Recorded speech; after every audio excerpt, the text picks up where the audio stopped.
the only guy we talk golf with on the show, just because, I mean, he set the bar so freaking high. Well, who the hell else am I going to talk to golf about? It's my good friend Bob Harig, Sports Illustrated. What's going on, buddy? How are you?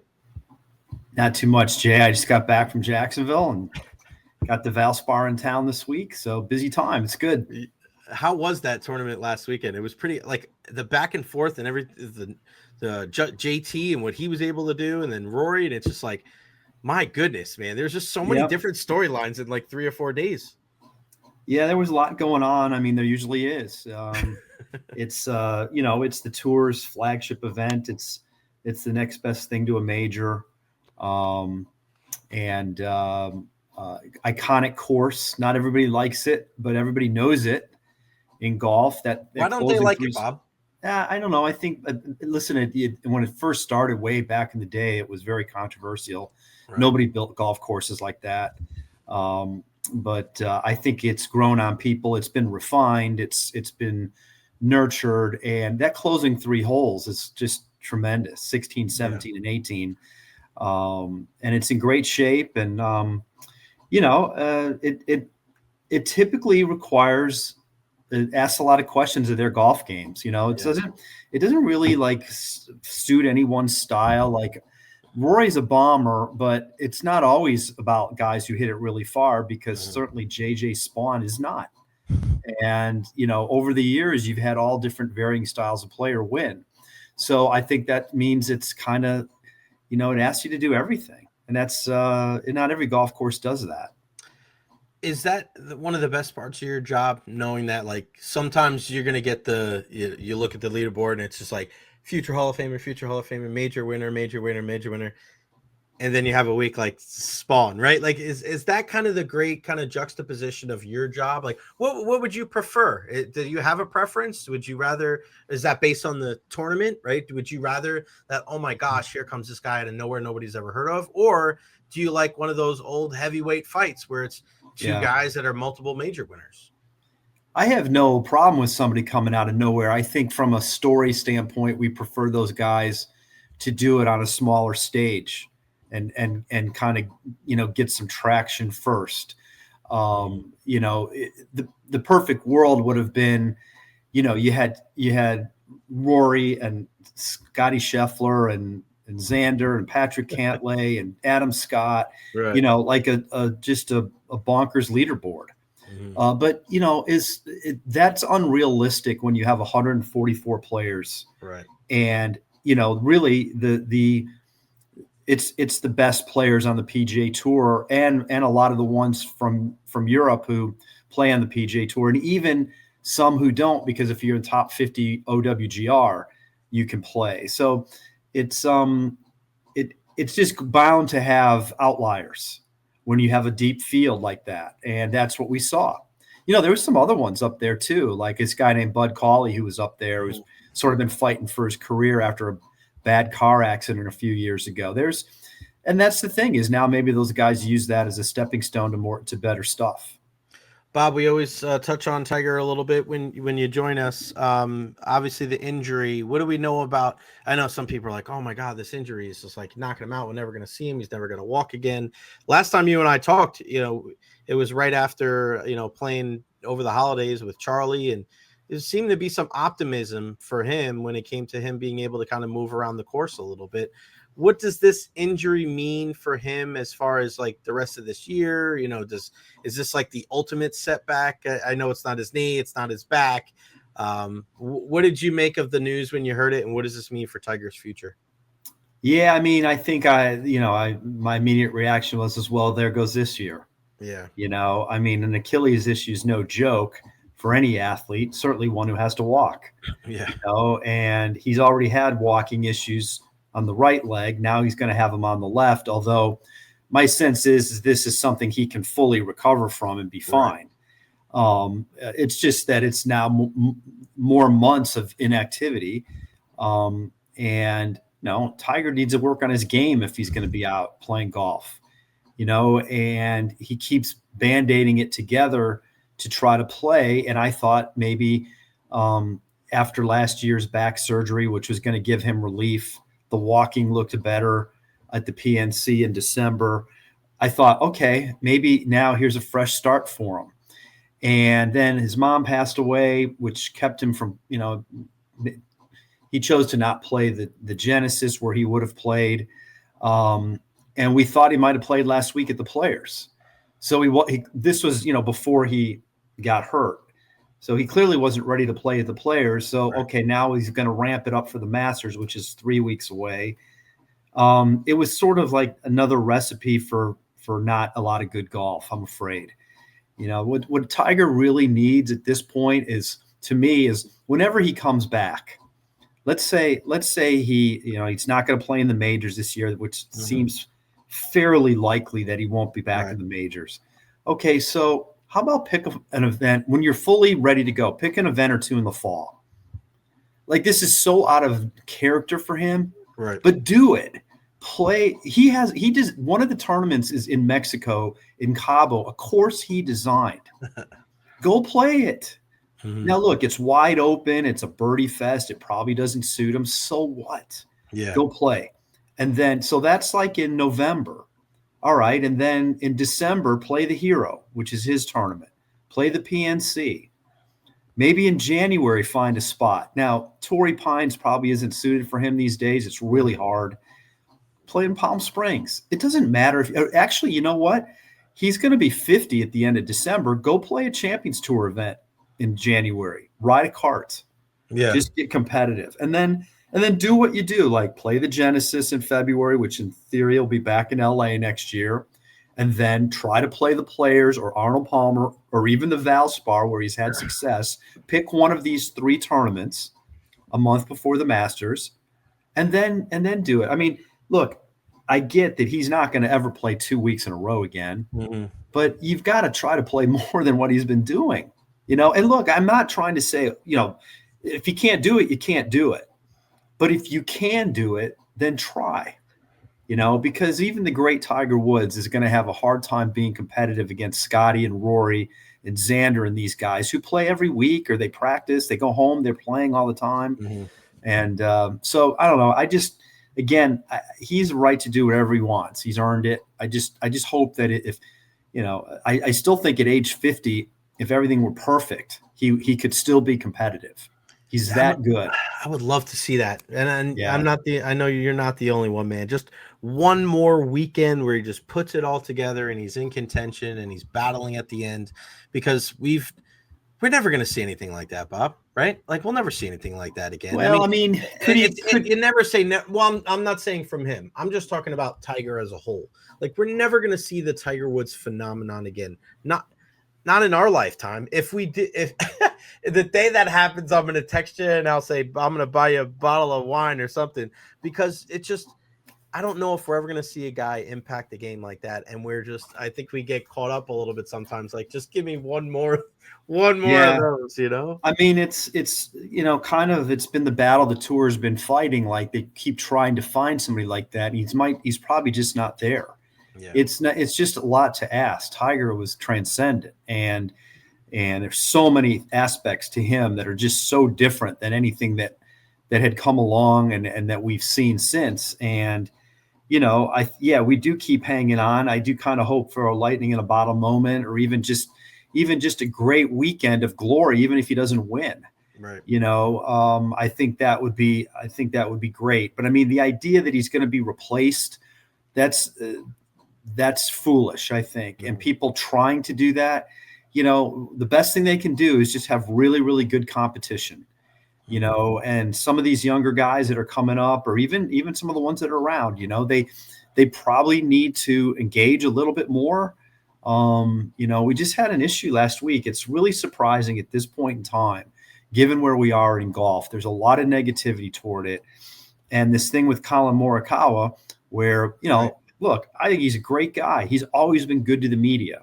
So he has a day where he decides not to talk after the Arnold Palmer. It's fine. It's not the end of the world. It happens. We see this all the time. But, then when he's asked about it, and he actually was very good talking about his frustration, he throws in the, I don't owe you anything. And then a couple of days later, he doubles down on it. Now, look, maybe he doesn't, but You sure as hell don't want to say that. No, I Like, know. that's just not the message. It just doesn't look good. The way he handled every other question was fine. The way JJ Spawn handled losing yesterday, people love that story. People love the guy who doesn't win and handles it and steps up, And so I just think these guys, they need to recognize that we're not the villains, and they look like the villains with this money grab that's gone on here the last couple of years. It's divided the game, and people are tired of it. And so they probably need to try a little harder sometimes. And I'm hoping that look, I think in his case it was a one-off. It's no big deal. We're going to move on from it. No, I'm with you, man. And I have this guy, me, all the different games that I go to, and I'm always bending the ear of somebody. And I've had this conversation with Ira Kaufman before, and some of our other guys here in the Tampa Bay media, Eric Erlinson, and Rick Stroud, and just talking to all these different guys about these athletes, Bob, that we cover. And like Nikita Kucherov's a great example with the Lightning. Like, I've known the guy for over 10 years. And he's just like, I've said 6 words to him. He's just like, so, you'll get 8 questions in, and 37 seconds later, it's over. Right. And it's such an inconvenience to him. And it's not means that he's a bad guy, but I mean, it's important that their stories are told. Like, Bob, you've written the stories, like, especially in sports that are trying to grow. The NFL is one thing, but we're talking about hockey. We're talking about baseball. We're talking about golf, and we're trying to improve the public perception and try to build these relationships between the players and the fans through the media. It'd be one thing, Bob, if you're writing scathing articles about guys all the time, right? And there's a personal vendetta that these players feel towards media members.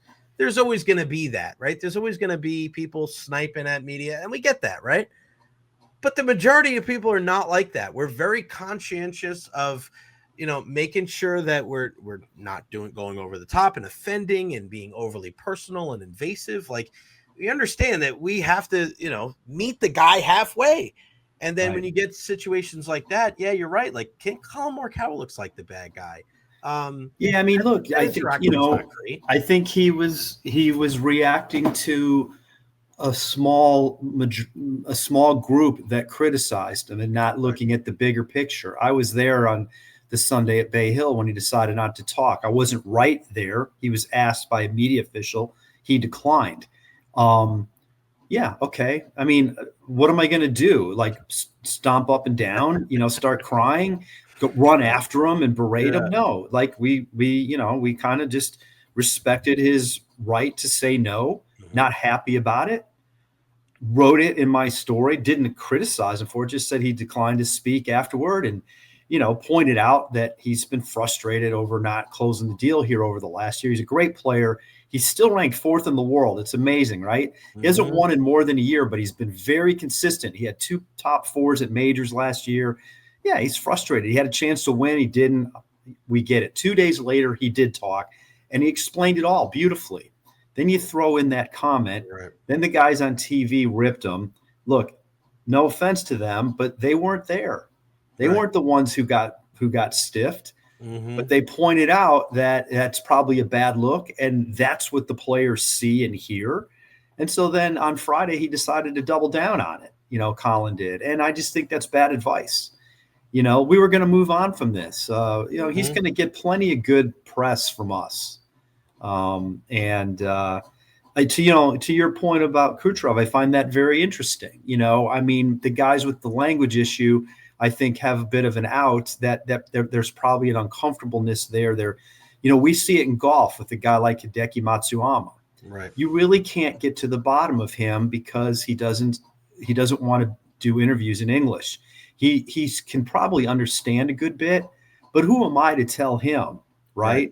Because if I went to Japan, I'm not going to be able to say 2 words of Japanese, right? And so but again, it makes it tough. Like, it's just painful for him to be interviewed, even with an interpreter. So like, could I even sit down with him for a half hour with the interpreter and explore his life in Japan and ask him what it's like and try to find out what he's about? He probably wouldn't do it. They don't want to be bothered. But like he's, and just as a quick aside, you see a little personality with a guy like him. And a couple of years ago, I was with a colleague at a hotel, and he happened to be in the same hotel, and we're walking through the lobby, and he's with his entourage, like his caddy, his manager, maybe a couple of Japanese media, and they've got this table full of Chick-fil-A spread out. And we walk by and we look, and he looks up and he just smiled, like he was sort of caught, right? And so that's sort of become a little thing. Like every now and then we'll ask him, hey, have you been able to find a Chick-fil-A? And I remember a couple of years ago, I asked him that. I saw him after an interview, and I just said, hey, Hideki, have you been able to find a Chick-fil-A in Memphis? It was. And he goes, yep. And he looked and he smiled and he goes, yep, and an IHOP too. And I mean, now, can you imagine if he would let that side out a little bit more? Right. Like, that's the sort of thing we're talking about. But in terms of, he comes across as robotic, because we can't really get anywhere. And even the Japanese media say that. Like, he doesn't give them much either. I just think it's partly cultural. They're very private. And, when he does interviews with the Japanese media, it's like, first hole, driver, 7-iron, 2. I mean, like, he goes through the entire round club by club. And, we'd like to maybe ask a few more things, like, where'd you go to dinner? How's your practicing going? Blah, blah, blah. So anyway, it's just an interesting dynamic. Sometimes people, wonder about how things are for us, or you guys, don't, I've heard somebody, you don't deserve, they don't owe you anything. Okay, they don't, but then you don't find out anything if they don't tell us. Yeah, I when people it's funny you say this, Bob. One of my best friends that I grew up with, I've known him for 35 years. He is that guy. They shouldn't have to talk to you, blah, blah, blah. I'm like, you're my best friend. This is my job. Yeah. What do you mean? But he plays fantasy football. He wants updates on this guy if he's got a sprained ankle and he isn't starting in week 14. But it's also like the reason why these TV dollars and these advertising dollars, the reason why they've gotten so high over the years is because you've learned about these athletes. You've put your time and your money and your energy into these players, into these teams. And, one of these, like you mentioned Matsuyama, and I'm with Kucherov, and like, Ed Encina and Eric Erlendsson, they've been covering sports for so long. And I'm like, have you ever covered anybody like this? They're like, no. I speak to him in Toronto in the All-Star game. He gives me a 6-minute answer. That's 6 minutes is more than all the other times combined in the last 10 years. It's fascinating. And I think that's a book that I'll write one day. I'm going to ask everybody and how they cover athletes. But Bob, before I let you go, I want to ask you about the Valspar. Give me some favorites. Give me some guys that you're keeping an eye on. And also, do you walk around for a tournament like this, or do you just stay in the media room? Like, what do you do? Because we'll be by the 8th green with my mom and dad. They're in town. So if you're walking around, come by and say hello. That's where we're going to be hanging out. I'll be sure to walk by there so everybody thinks that I actually go walk. No, actually, it kind of depends. Like, like last week I was telling you, like that closing stretch, I probably did that loop about 5 times, a day. And it's just so great, and I'll do this week. I'll be out some because I know the course. I'm not as tied to having to write as much, so I have a little bit more time. Look, they have a very, very nice field this week. Yeah. Coming off the Players is a tough spot to be, and yet they got a lot of guys coming. Adam Scott and Justin Thomas, Jordan Spieth. Those guys like the golf course. They love it. I mean, they got Xander kind of at the last minute, whose game has been off since he's come back from a back injury or a rib injury, excuse me. He's not been very happy. And so he added this. He actually played here last year and did quite well. So it's good that he's back. So I like kind of a guy like Tommy Fleetwood, right, who's a highly ranked player, should do really well on that course.